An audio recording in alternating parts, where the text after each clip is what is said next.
Hello, welcome back to my channel. This is a video where I'm going to try and be as bubbly as possible, and there were certain parts when I talk about Emmett where I will be pretty bubbly because I think Emmett was a playful, wonderful 14-year-old boy, and this is one of the biggest miscarriages of justice I've ever heard of in my entire life when I talk about Carolyn Bryant and her icky husband and brother-in-law. It's not going to be so bubbly, but okay, so in August of 1955, a young boy who, by all accounts, by his cousins, by his mother, anyone who knew him, Emmett Till was a prankster. He was fun to be around. He was a good kid, and he was just a kid. Being a kid from Chicago, while I'm sure he experienced an insane amount of racism in Chicago, it is not like what it was in Tallahassee, Mississippi in 1955. So he went down there, and I don't know if I would have been a mother, would have been comfortable sending my black son to Tallahassee, Mississippi in 1955, but she did. She sent them to, she sent her son down to, her uncle, his great uncle, Moses Wright, to spend some time in August. He was with his cousins. He was having a good time.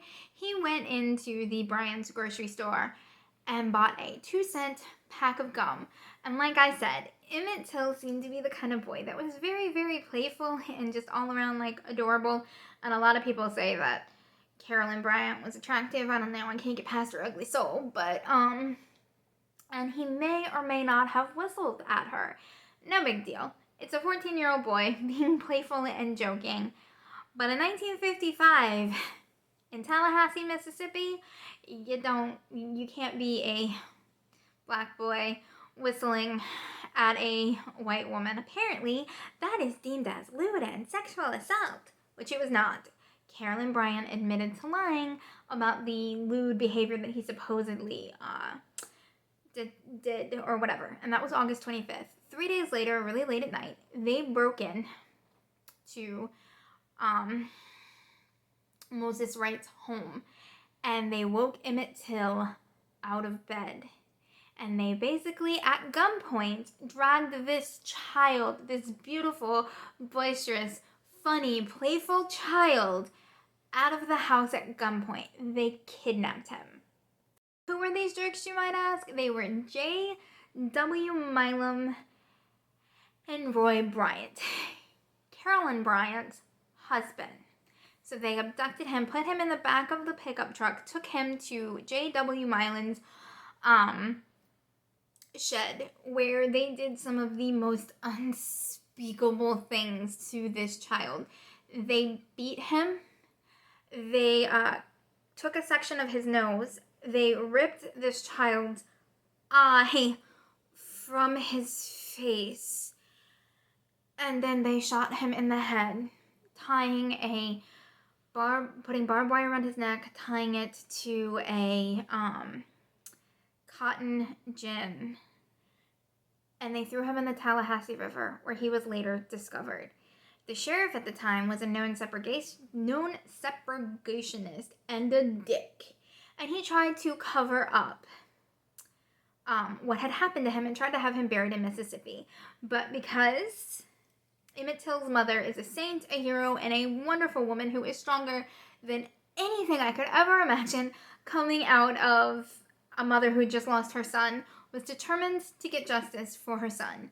And she hung an open casket funeral where she allowed pictures to be taken of her son. I've seen these pictures. If you haven't, I won't put them here, but you should Google them. It will permanently destroy your soul when you think about if you look at what Emmett Till was like before and what they did to him. It was graphic. And again, Emmett Till was a smart, wonderful, playful 14-year-old child, and they tortured him and murdered him. She fought and she had the pictures taken, and she fought for her son's justice. Well, down in Mississippi, because it's freaking Mississippi in the 1950s, and it's not much better today. I hate Mississippi. I hate Alabama. And not the point. Moving past the point. It's freaking Mississippi in the 1950s. 1955 to be exact. J.W. Milo and, give me a second so I can compose myself, and Roy Bryant are put on trial. And even in this child's murder trial, because it's 1955 in the South, it is a all-male white jury. Black people are set in the back of the courtroom, white people are set in the front, black reporters are set up at a separate card table, and a congressman from Chicago is denied entry into the courthouse. Charles Dix is a congressman, and he's denied entry into the courthouse until they are told you can't deny a congressman into the courthouse because he is trying to fight for that. There are testimonies from Emmett's mother that is her son. She sent him down to Mississippi to be with his uncle and cousins, and he is returned in the condition that he is returned in. And it's bad. Then Caroline Bryant comes up to testify, and she makes it sound like she was so mistreated and so abused because a black child, a prankster, someone who was adorable and known for his pranks, deigned to do something so bad as whistle at her. And she lied about lewd and lascivious acts, which she then later says that he never did. She is still alive and she should be in jail. That's right. Caroline Bryant should be in jail and shouldn't be sitting around being whatever she is. She's got a dark soul and is a dark human being, and she does not deserve. And I hope she lives with the guilt that she is responsible for the death of a 14-year-old child. But I doubt it because it's 1955 and it's Mississippi. Ugh. But, so she testifies about lewd and lascivious behavior. And it takes the jury, an all-white, all-male, 1955 jury, 67 minutes to acquit the Bryants, to acquit Bryant and J.W. Milo. Now, because of double jeopardy, they can never be tried again for their crimes. So they're feeling real good about themselves. And they sell their story for $4,000 to a reporter. And they continue to admit what they did to Emmett Till all the way up until the day they both died.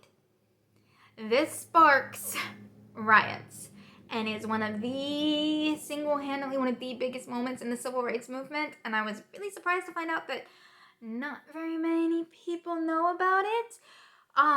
We were taught it in school. Most people either don't remember or it slipped their mind. But when I was questioning people about it, Emmett Till was something that didn't really register.